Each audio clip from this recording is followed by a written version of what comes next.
Welcome everyone to Bethesda Green's Innovation Lab Summer Speaker Series, Tackling Environmental Challenges Through Sustainable Entrepreneurship. During this series, we're discussing ideas that impact people, the planet, and profits. My name is Patty Simonton, and I'm the director of the Be Green Business Program here at Bethesda Green. Thank you so much for taking the time to join us today for the last session of our series, Building Resilience into Your Sustainable Supply Chain. I'd like to take just a minute to introduce you to our work here at Bethesda Green, which we organize under two primary categories, Be Green Living and Be Green Business. Bethesda Green's Be Green Living program works to elevate community engagement and enhance the quality of life for local residents. Our community projects include efforts to improve stormwater management, promote street-level community recycling, and improve access to green space, energy, and transportation. Our Environmental Leaders program supports environmental education in high school seniors, cultivating the next generation of visionary green leaders. Under our Be Green Business program, we support leaders who are building for-profit business models around innovative and sustainable solutions to tackle environmental and social challenges. As part of our B Corp program, we advise existing local businesses through B Corp certification and help them discover and implement best practices for sound governance, support for workers, and sustainability. We also welcome mission-aligned idea stage through seed stage companies to our innovation lab and have developed 4 distinct programs to provide relevant and timely support to founders when they need it most, including our incubator, accelerator, residency, and amplifier programs. Applications are rolling for both our incubator and our amplifier programs, and applications are currently open for our spring 2022 accelerator cohort. The deadline is Wednesday, October 6th. If you are interested, I invite you to go to our website, and if you have questions about anything that you see there, please don't hesitate to reach out. I'm at innovationlab@bethesdagreen.org. We focus exclusively or mostly on companies developing innovations in the areas of environmental sustainability and sustainable food systems, but definitely within the environment sustainability focus as a whole. And really what you're going to hear is how that really just infiltrates all elements of business. And finally, before we jump into today's panel discussion, I'd like to acknowledge our amazing network of partners and sponsors for believing in us and the work that we do. Today, I am pleased to welcome Maurice and Anastasia Stromgren to share their thoughts on how founders can build resiliency into their supply chain while prioritizing sustainability. Anastasia is a senior transportation analyst of global supply chains at Starbucks, where she is responsible for all inbound, outbound, and final mile transportation operations. A champion of crisis, disaster, and contingency planning and execution, she brings to this role over a decade of experience working in multimodal and omni-channel logistics operations, including rail, intermodal, full truckload, less than truckload, parcel, and vessels at companies such as Barnlett Gain Company, Ryan Transportation Service, and Smithfield Foods. Anastasia earned a degree in sociology and an MBA in operations management from the University of Missouri, Kansas City. I'm so glad you're here. Maurice is a supply chain optimization manager at Tata Consumer Products. Highly focused with a comprehensive understanding of finance, procurement, and the supply chain, Maurice boasts a consistent and proven track record of successfully employing best business practices that improve efficiency and reduce operating costs while increasing performance on tight timescales and within budget. Maurice is committed to identifying and implementing continuous improvements in the supply chain with key skills in improving supplier programs, establishing robust processes, financial forecasting, and strategic supplier management, which he developed at Stanley Black & Decker and Northrop Grumman before moving to Tata. Maurice earned his MBA as well as a master's and bachelor's degree in logistics, materials, and supply chain management from the University of Maryland. I'm so thrilled that you both could join us today. Thank you. I'd like to start, well, let me get this off and we'll just move to sharing with all of you. So I'd like to start today with a few questions for each of you, and then we'll open the conversation to questions from our attendees. And please, everyone on the call, I invite you to share your questions through the Q&A or the chat, and I will try to incorporate them into the conversation as we go. Global supply chains are increasingly vulnerable to disruptions stemming from climate change, natural disasters, and other global crises. So today I really want to talk about how entrepreneurs who prioritize environmental sustainability can protect their businesses and ensure that long-term business continuity in the face of supply chain disruptions. So Anastasia, I'm going to throw the first question to you. 2020 forced companies around the globe to reevaluate their priorities and make some tough decisions about how best to respond to the rapidly evolving business landscape. Could you please describe some of the unusual challenges you and your team faced at Starbucks and what factors you considered as you decided how best to move forward? Sure. Of course, for everyone, and even into this year and probably next year, we're all facing tremendous supply chain challenges with COVID, labor shortages, capacity shortages, you name it. And no organization ever wants sustainability to take a back seat especially during a crisis time, right? It's not a blank check to go spending, your dollars from profit or revenue, or accruing more debt, or just totally drifting from your sustainability goals. But especially with a large organization or a smaller organization that's constrained on resources, one thing we always recommend looking at are your pillars and how do you balance them. So for a lot of organizations, that's the pillars of cost, service, quality, sustainability. And there may be some piece, for Starbucks, it's certainly food safety and supply chain custody is extremely important. So we have to balance all of those to meet our customers' demands and expectations and make sure that there's product where it needs to be, when it needs to be. And this past year introduced some new products very quickly for us. Hand sanitizer was one of them that we certainly weren't ordering it at the volume we had. The cleaning wipes, for example, was another one. We may have been using a sustainable cleaning wipe before that was a reusable cloth, and now we've had to go to disposable cleaning wipes. So how do you make up for now what you're having to spend in sustainability or dollars in order to balance your sustainability goals? That's certainly something basically at a product level and at an aggregate level you have to look at. And I think in this environment, the one thing is there's no forever plan. What we're doing today may not be the plan tomorrow, but what we're doing today may certainly write the playbook for the next crisis or the next opportunity to, save, whether it's on costs or sustainability. So that kind of just gives a peek, to one thing we always want to avoid is overcompensating for the crisis situation, right? So a lot of companies, especially you can see it in any store now, how much hand sanitizer was procured in the past year that now literally is being given away because there was a misunderstanding of how quickly that product can be produced, especially when you have so many options of manufacturers that can quickly lift and shift to produce it. But there wasn't that understanding in a lot of sourcing components and organizations. So the thought was, I need to buy it now and I need to buy it from this one vendor and I've got to buy 5 years supply. When the reality is now you're probably sitting on 5 years supply and it's going to take you 10 years to dissolve it if you don't get it out the door. So it's definitely the checks and balances and looking at the facts versus emotionally buying or planning with little to no guidance on the reality, and learning to say we're out of stock or we don't have it or we can't get it there is something I think a lot of, especially in food and beverage, a lot of companies have had to start doing that have never had to do before. Yeah, no, for sure. We definitely have some founders in our network that struggled with that quite a bit, and they'll put announcements out. They're like, hey, we've got our summer inventory now, like months after they expected it to. But when the ship literally can't make it through, like, what are you going to do, Mm-hmm. Yeah. Maurice, COVID has had challenges. COVID has challenged the just-in-time system many global companies depend on. How has this impacted your work at Tata Consumer Products? And how do you see the effects of those challenges kind of continuing to filter into the market? Absolutely. Thank you for having me.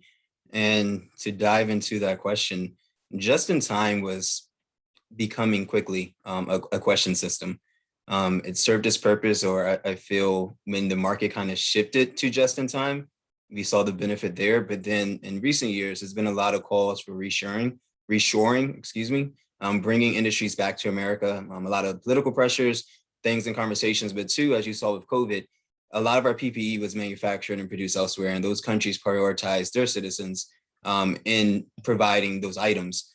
So we can't, as a country, move forward being a sovereign nation if we're completely dependent upon getting our supplies from other nations. And COVID really just exposed those gaps. You saw a shortage in boats moving, truckers, things like that, that it really just prevented us from quickly getting our items. Like I know infamously, a lot of people were hoarding toilet paper, and toilet paper is largely produced in Canada. And it was a difficult time getting that back in stock. And Lysol, as things would go on the shelf, it would go right back out. So I think COVID really exposed the need to reshore a lot of things. And then for companies too, diversifying suppliers, also looking at where your suppliers are regionally, and understanding as different things happen around the world, how you may be impacted, and having plans in place, going longer, something we may get into later in the conversation, going longer on various materials that have those shorter lead times. We call it the bullwhip effect. If your item, you may be making refrigerators, but you rely on some item that's coming out of Asia or somewhere else in the world, and they have an earthquake or something else happens, you still can't sell these refrigerators until you get that 10-cent screw that you need that's manufactured there. So just in time is not going to help you in that regard. Maybe these are items that you should actually hold in inventory. So COVID really gave everyone an opportunity to really reevaluate and reassess how their business is structured and where they're getting their supplies from. We're seeing a lot of that with the chip shortage that's happening now, and how that's, I mean, it's impacting cars, which in turn is impacting the rental car market, right, everywhere. And yeah, it's interesting because you don't necessarily think how something that you're like, why, this isn't a big deal, like, and suddenly you see it appearing and impacting your life, you know. And one of the biggest reasons, talking to chip shortage, semiconductors, but also raw materials. And if you look at reports of grocery prices, I think grocery prices had the largest increase from April to May in like the last 20 years. And that's because the cost of wood has significantly increased. And when you look at wood's in everything. Almost everything you buy at the grocery store, and the packaging is comprised of some kind of wood with composite. So all these costs are being passed on to the consumer. And it just made for a really difficult time. In addition to dealing with COVID, having those issues, costs are rising everywhere on just your normal items. So a lot of implications for sure. Yeah. And then the wood starts impacting the business for those who work in reusable wood, or like reused wood, or the reusable pallets instead of the wood pallets, right? Because if those are suddenly expensive, why not go for, the reusable ones? Yeah, it's super interesting. So let's talk a little bit more about your company's sustainability strategies. Anastasia, I'm going to go back to you. Starbucks has set some admirable goals to achieve 100% ethically sourced cocoa and tea by 2020. Can you tell us a little bit more about what that means, and has the company reached that goal? So I did get an update on that, and I believe in 2020 we were at 98.5% ethically sourced, and we possibly could be at 100. The only reason we weren't able to is because of COVID. We weren't able to complete the audits needed, right? So we didn't want to say that. The closing the last gap of that percentage should not be difficult, but we're going to do it honestly and make sure that we have the audits in place to do it. So we are very, very close to that. And like I said, it could very well be we're at 100. We just don't know it yet. So it is very exciting. In addition, we've pledged to go carbon neutral as well. So that's definitely some aspirational goals, and it does again take that aggregate and that individual product level work to do that. And we have to understand when we are sacrificing one gain for a detriment to that goal, and that's something we're constantly balancing. So yes, we're hoping that the audits can resume.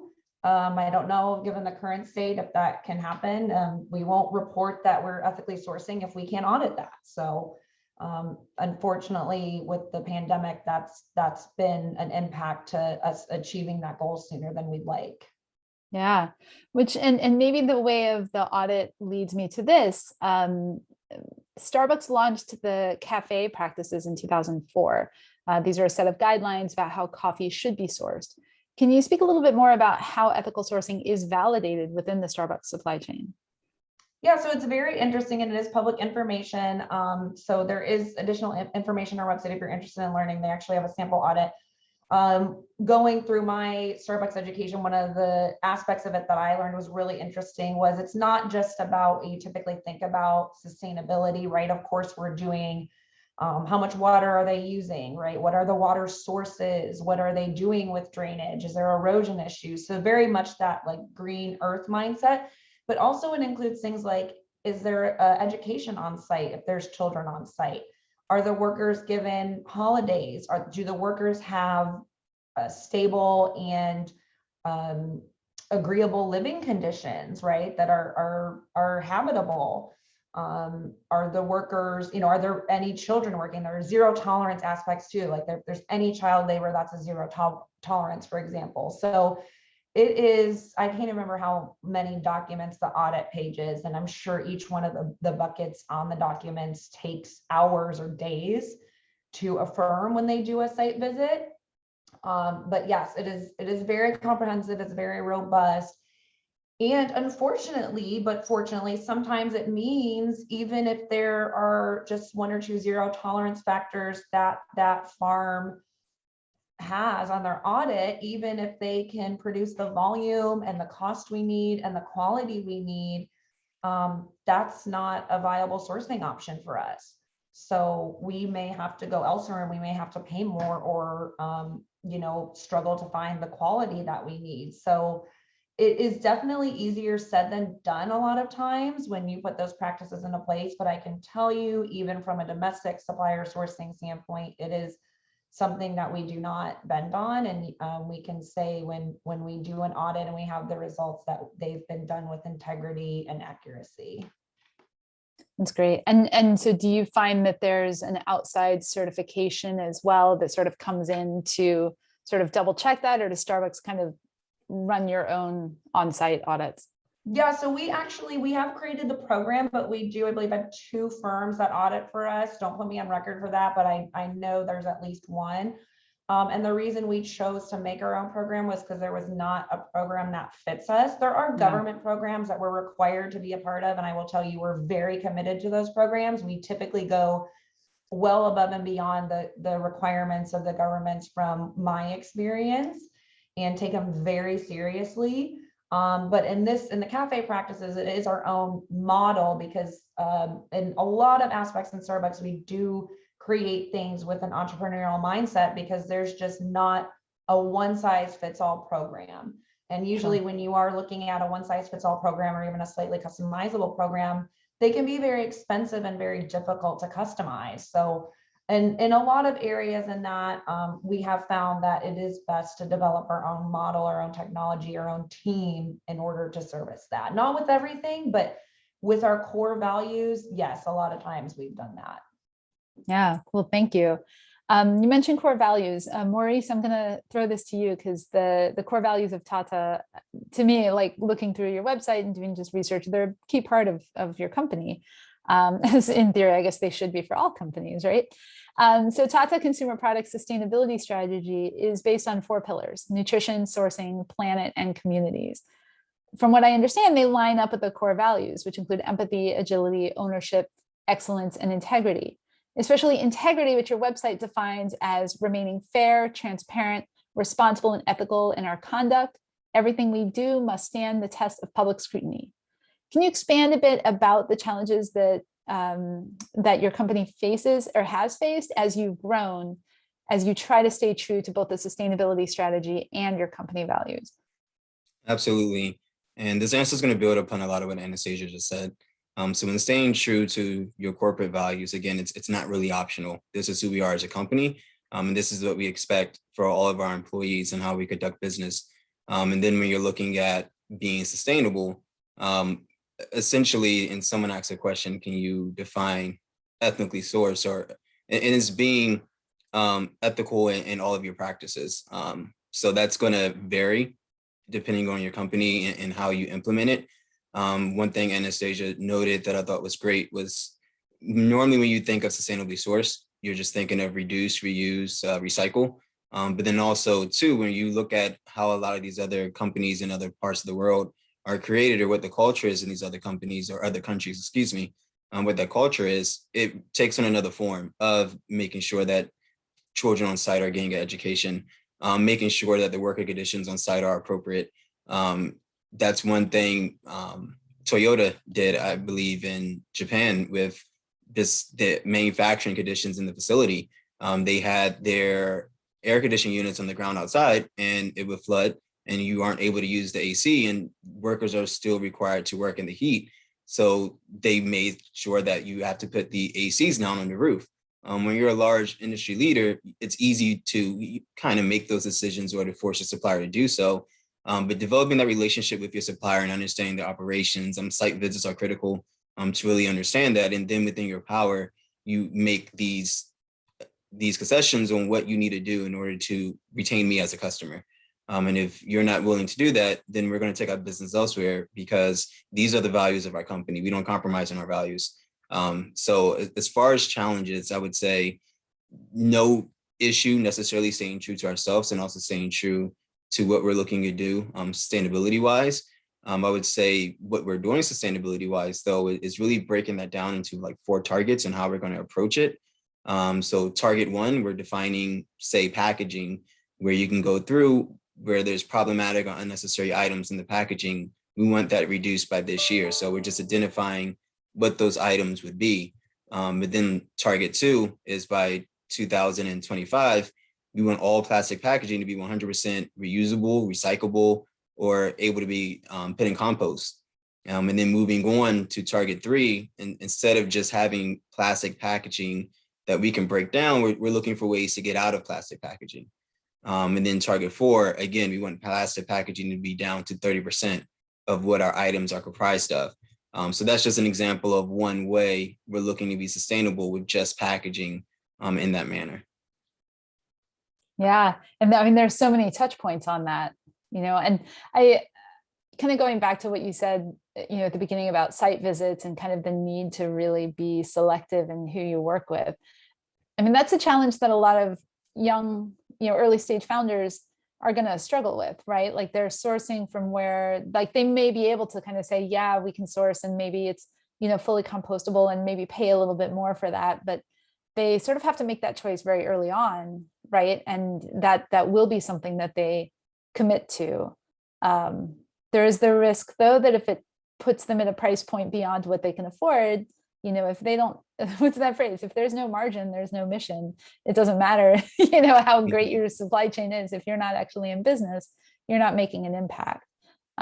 Which I think leads to this next question. And recognizing that sustainability may not yet be a core strategy for every company, what are some ways that a company that does prioritize sustainability might choose to build in parameters within their own supply chain to ensure that those priorities remain in place and that the company remains competitive, especially in light of potential supply chain disruptions? And I'll throw this to both of you. I think in this environment, just the transparency, a pause on your sustainability goals doesn't necessarily mean you're never going to come back to them. So for example, in our stores, we weren't able to honor reusable cups for a period of time because of the COVID risk of them not being washed and they're handed back to our partners behind the bar. But that was never the intention to not redeploy them, right? It was just a pause on them. So again, that balance of being transparent with your stakeholders or customers when you do have to shift priorities, but never losing that as your core value. And I love what Maurice said. It's like you define your ethical sourcing core values, you define your sustainability core values. And as long as you are open to evolving those, whether that's evolving the method to getting to them or the timeline to get to them or what that is at some point, and you're transparent with your customers, I think that's really what customers, including myself, are looking for nowadays. In fact, it would be concerning if in this environment you didn't shift some of your organization or product goals to meet the current demands and the current supply chain challenges and the current, hygiene and community welfare challenges. So I think that transparency and that flexibility in this environment is especially critical. Absolutely.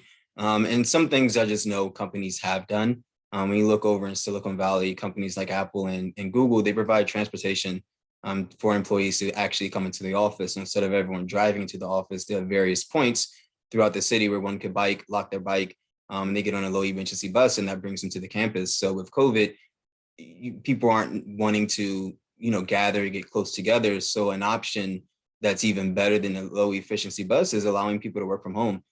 So a lot of individuals, they work remotely. So there's definitely instances, like Anastasia said, where you can look at your operations and make these various tweaks. Some things may have to go away for a time being, but your intention, and since that's a route to who you are as a company, you'll bring it back when it's safe and ready to do so. Yeah, I mean, it's interesting to even think about kind of the, in Bethesda Green, we have our own kind of environmental report that we do in terms of just the emissions of our own transportation, right? We're a small team, but, we're still, back when we drove into the office or took metro or whatever, like reporting that and how, like, are we improving that? We're all working remotely now. Clearly those numbers are going to go, down. But when you're at scale, right, and Google and just the sheer number of employees that they have, and a choice like that can really make an impact. Yeah, so I guess moving on, Tata has a unique perspective working with brands that sell both direct to consumer and through retail outlets. Can you tell us a little bit more about the challenges that each channel might face should supply chain disruptions occur and how they can prepare for that? And feel free to dive into the nitty gritty of like really what goes wrong with supply chains, because I know we have some folks here on the call that are very early stage entrepreneurs, and if one thing we've learned through this program is that you don't know what you don't know. And so much about resiliency and supply chain is being prepared for the inevitable or the unknown that like who knew that COVID would happen, right? So I'm interested to hear your thoughts on that. No, I appreciate the question. So you said diving to the nitty gritty. Okay. So it's funny, like you say, you don't know what you don't know, but it always seems like your customers know everything. And that's truly how you should approach business too. But when you look at retail versus direct to customer, so direct to consumer, how we're using it is like e-commerce. So individuals can go on our website or other partner websites and they can order their items directly versus going into like a retail partner as a Walmart or any grocery store that's local to you and actually buying our partner or buying our product. And when you go into a Walmart, Walmart at a corporate level is buying that item. You're going there, you're retrieving it off the shelf. So essentially same items, although more things may be offered at e-com than actually in the store, because it gets really competitive on positioning, how things are on the shelf, what items are on the shelf. It's another team that deals with that. I had a crash course and I just had no idea how difficult and how deep those conversations can get sometimes with retail partners. So it's easy to offer more items online. So some of the challenges, any challenge is going to affect both necessarily, since we're producing everything in the same place and all of our raw materials are coming from the same place. It's the same products essentially. Maybe different flavors are offered. So all challenges are going to affect one, but when that does happen, the retail most likely is going to be king. Walmart's buying a lot more coffee than Maurice is buying as a direct consumer. So if we have a challenge and we need to limit who or target who we're going to actually direct our items to, it's going to be our retail outlet sources.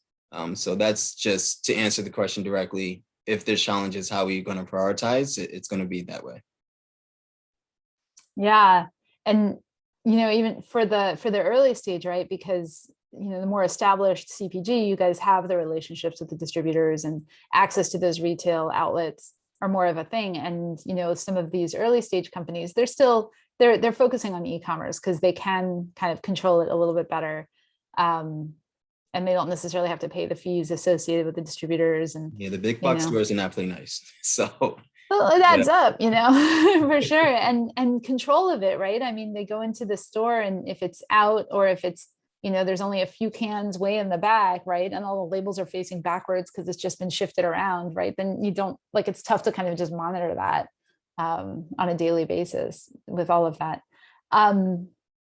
Anastasia, do you want to expand at all about the D2C versus retail challenges in terms of kind of the resiliency with all of the things that can go wrong? I mean, what are some of the things that go wrong? I mean, I'm hearing transportation, I'm hearing supplies, I think we talked at some point, political, there could be interruptions in terms of just reliance of different systems and how, transportation works there. But what are some key ones that maybe founders might not necessarily know about? We don't know about what we don't know about, right? There's always the risk of just that, exactly the unknown. You certainly don't want to prepare for any scenario because it's impossible, right? And there's also a risk in over preparing for a very likely scenario, because even very likely scenarios can not occur. Having your house in order before it gets to that is definitely important, right? So like Maurice said, you don't want to be determining your priority customer list when you're in a crisis situation. You're going to have a recency bias with who's been the loudest customer. You're going to have emotional opinions on who should be serviced, and that is not a quick decision that can be made. So having something like that in place before you get to a situation like that, knowing that, I love Maurice's comment on visiting your, source sites or your suppliers or, your co-manufacturer on site is extremely important. In a crisis situation where you may not be able to get to them, or they can't get to you, you have a relationship with them, you have an understanding, you can visualize what's going on there probably, or they can visualize what's going on with you. And then also having the data beforehand to know, how much margin do you have to spend, whether that's in time and effort, what are your suppliers' limitations? You're not going to find out that very accurately when they're in a crisis situation, right? If you get that from them, what their production capacity is, what they can surge to, what other options do they have before you're in that situation, you're going to get a more honest answer. Not that they're trying to lie to you at that time, but it's hard to get that stuff together, and you may be at the bottom of their list when you're in a crisis. So if you've got them to committed to something, and of course over documenting things, right? Documentation, email. I will sit in my rental car sometimes after a site visit, or just let them know while I'm there, I'm going to be taking notes. I'm going to email them out. Everyone will agree on them. Keeping that is extremely important. It really just, a lot of it has to be done beforehand. Yes, you can't plan for everything, but the more information you have in your disposal when you're in those situations can let you know what product lines you need to cut, what suppliers you need to push a little bit harder, and things like that when you're in that situation. And I can add a little more to the part of her answer there. So a lot of times you'll have, what your capacity is. And it doesn't make sense necessarily to build more capacity because you have busy periods. So for this busy periods, you have someone that's outside of your facility that may produce something for you. But if you produce, say, organic coffee, there's various certifications that go along with being certified to do organic in your factory. There's a group, an organization that certifies you to say that you're organic, and they view your operations. So your 3PL, your third-party logistic provider, may not have that same certification. So when you get into a crunch and you need them to actually produce something for you, you should have a list, or you should know what items they're qualified to produce, so that what's actually now in that bag is true to the packaging that's on that bag. So that's just an example of knowing and having this set up beforehand before that challenge actually comes. So when the challenge does come, you know what your options are that you can work within. Yeah, that's so hugely important. I mean, thinking about it, I've got a friend who works in kosher food production, and the same kind of thing, right? Like how that works, and someone comes into the kitchen and handles a pot incorrectly, and yeah, that can be a problem for sure. Maurice, during our earlier conversation, you spoke a little bit about the power of contracts to sort of help suppliers and clients kind of figure out how to work with each other and be prepared for what's coming. Do you have any tips that you'd like to share about how founders can kind of like what they should be looking for in the contracts that they sign with their suppliers to be prepared for these challenges? Yes, absolutely. Just depending on the nature of your business and how big of a deal I would say the supplier is for you, I would advise consulting a lawyer. Contracts can get very convoluted in language. And then also a lot of things when I read our contracts, I just would have never thought of. It's already outlined in the contract. And that's not really your core competency. You're an entrepreneur, you have an idea, you're looking to bring that to market. So make sure you build that team around you with that expertise, CPAs, lawyers, things like that, to really make sure that this business is set up to function as you are directing it to. So that aside, when approaching contracts, try to think of just any instance of something that may happen or go wrong, and have a contingency plan for it and outline it in the contract. A lot of times, you may say you're renting a part to someone else, and they're going to pay you monthly to use this part, and you can do a very simple. You're going to pay me $2,000 a month. Contracts for 4 months. Here's the piece. But now they have your part, they install in their factory, and something happens and someone in the factory gets injured, they get hurt. And now they're saying, well, the piece you must have sent is defective and you're responsible now for this employee's injury. And you didn't see how this item was actually set up in the factory, was installed correctly. You didn't make sure that they took out insurance for utilizing this in this area. So there's a lot of things that you may not think of. You have to do like a worst case scenario. And then from there, make sure that all that's outlined in the contract for just the rules of engagement. So as you move forward, you have a favorable outcome. Yeah. Man, I mean, when you start thinking about all the things that could go wrong, though, I mean, those contracts, that's going to be a lot, hundreds of pages, right? And preparing for all of those things. Anastasia, do you have anything on the topic of contracts that you want to add?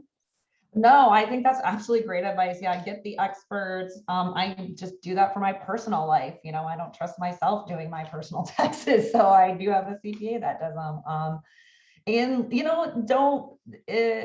don't go with the cheapest resource or the most expensive resource, right? Go with somebody you trust, somebody that's recommended, somebody that clicks well with you. And a lot of times those people, especially an entrepreneur, they'll give you, maybe not a deal, but they might barter with you or something like that when they understand what your organization and you are about. So yeah, that's not an area you want to cheap out on, but the most expensive isn't always the best either. Yeah. I heard some great advice not too long ago about kind of reading contracts that really was said in the context of term sheets from an investor perspective.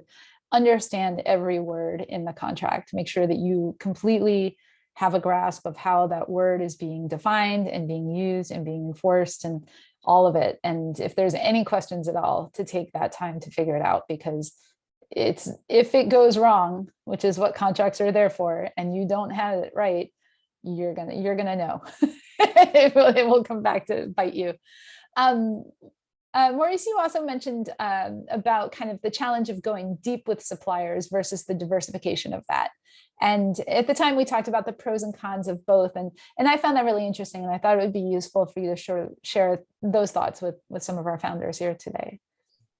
Absolutely. When you're not an industry leader, it's very difficult sometimes to, I would say, to really pull weight with various suppliers.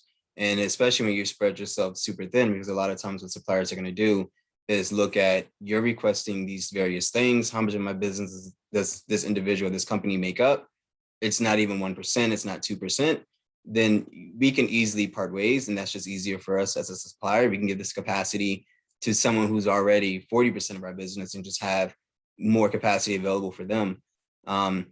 And I think it's really important to just understand your positioning in the marketplace when dealing with these suppliers.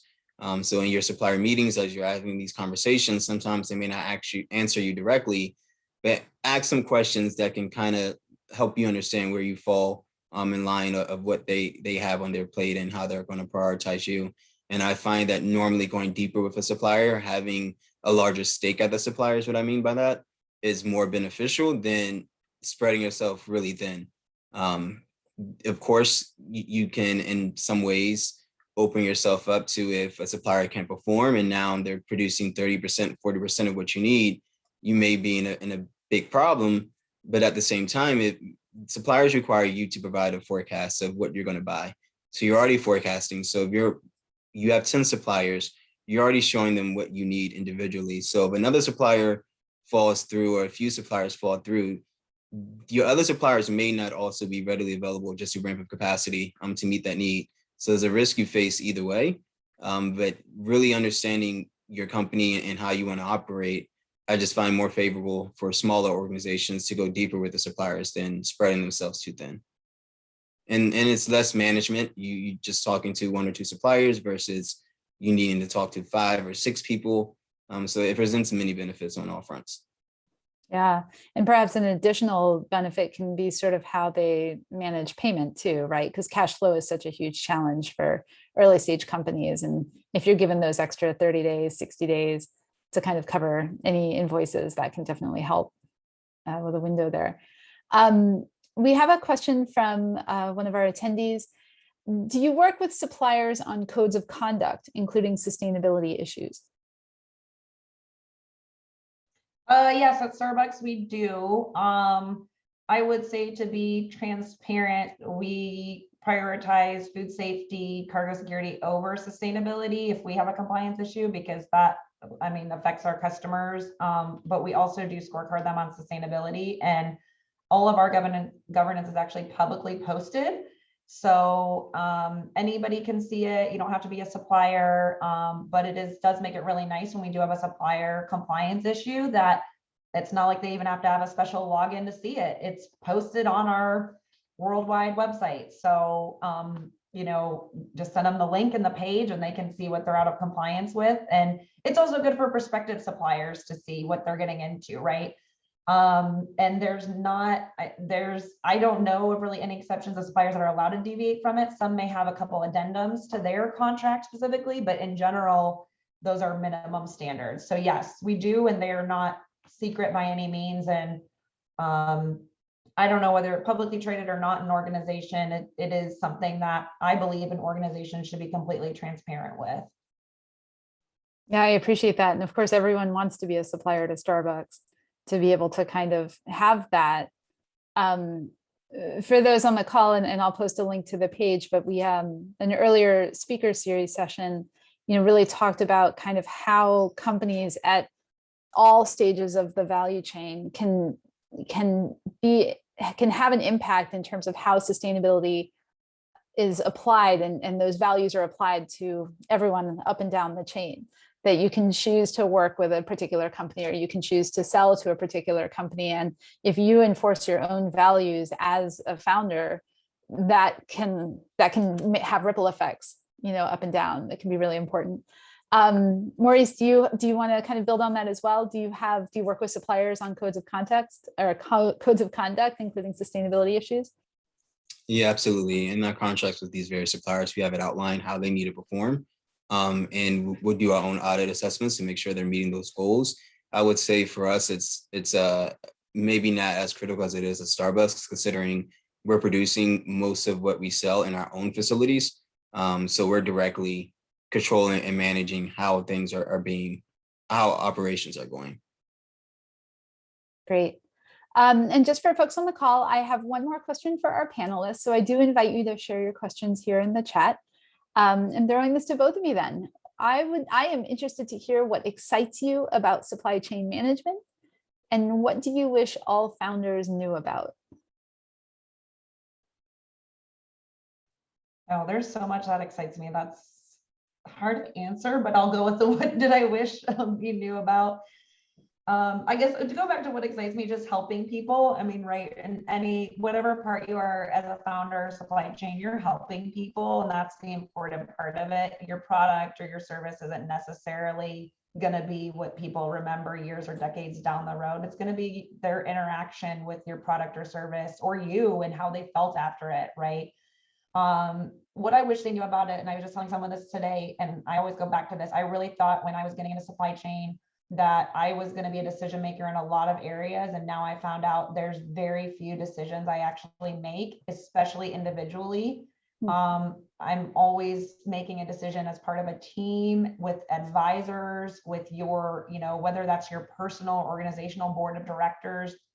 There's very few decisions I make autonomously and ever have. And I worked with all different types of companies and for all different types of companies. And along with that, and my role, at least in a lot of supply chain roles, you are really recommending and advising and seeing what your customers or stakeholders want. And that's how you're making your decisions. So for entrepreneurs or supply chain professionals that look to get into it and they want to be the primary sole decision maker, this can be a difficult space, because it really is a lot of times a collaborative decision, and a decision that requires input 360. From the smallest decisions to the largest decisions, right? That's how it is. So It's fun in that aspect that not all the weight's on you. But then for those that do want to be that sole decision maker, that can be a little bit disappointing. Interesting. Maurice, so what excites you about supply chain management, and what do you wish all founders knew about? Supply chain is the bloodline of business. It's very dynamic in actual implication. When you look at businesses, a lot of times it gets broken up as either operations or transportation, logistics, warehousing, but all of these facets come together and it makes what is supply chain. And a lot of times as a business, when you're looking to optimize or get cost lowers or increase your margins, a lot of times the answer is going to lie somewhere within your supply chain. So dealing with some of those challenges, I find exciting. As well as working with different sales marketing teams, seeing where we're looking to actually take the company, what that vision is and how I can align the supply chain to help us reach our goals is also a fun thing I like to do. So supply chain, you just have a lot of touch points to the business that I feel other functions don't. So instead of just working just in finance, just working in numbers, supply chain, you're pretty much talking to everyone throughout the organization. So you'll learn a lot about a business, how to run a business and what's actually happening behind the scenes that other individuals may not know. You talk to customers, you're going to your plants, you're going to vendors. So you see a lot, you do a lot. It's not necessarily a desk job. And just depending on what the mission of that company is, you'll have a lot of fun and also really draws you closer to that mission. One of the things I love when I worked at Northrop Grumman is in supply chain. Northrop Grumman is a defense contractor. So they're directly supporting systems that our military women and men are using. So doing your job, coming to work every day is keeping the nation safe. It's also helping those individuals make it back home to their family. So many times different things may come across your desk and you're hearing about it in the news as you're working to actually solve that problem. So you get to face a lot in supply chain that other parts of the business may not see. And that's what excites me. That is so interesting to me. And really just when you're saying you kind of touch all parts of the business and just the people, right? The decision makers around all of that. I mean, you can even bring it back to the sustainability, right? Because it's like you have, maybe you're facing a couple of different suppliers and one meets your sustainability standards, but it's 3 times more expensive. And then, you go to another one that doesn't, but it's affordable, and you're bringing it to your team and you're like, what do we do? Can we afford this? And then how does that play into the other decisions that are being made? And, back to Anastasia, you talked about pillars of the company kind of earlier, and it's like, is sustainability one of the core pillars of what you're doing as a business? And do you compromise at any point in order to be able to make that decision, one way or the other? So yeah, absolutely. We have just a few minutes. Again, I invite our attendees to ask questions. I know that our panelists are very interested in hearing from you about kind of what's on your mind. What are you thinking about in your own work from a sustainability, from a supply chain standpoint? And throwing it back to our panelists as well, like what have I not asked about? Do you have any sort of final words that you really want to ensure that people hear from you?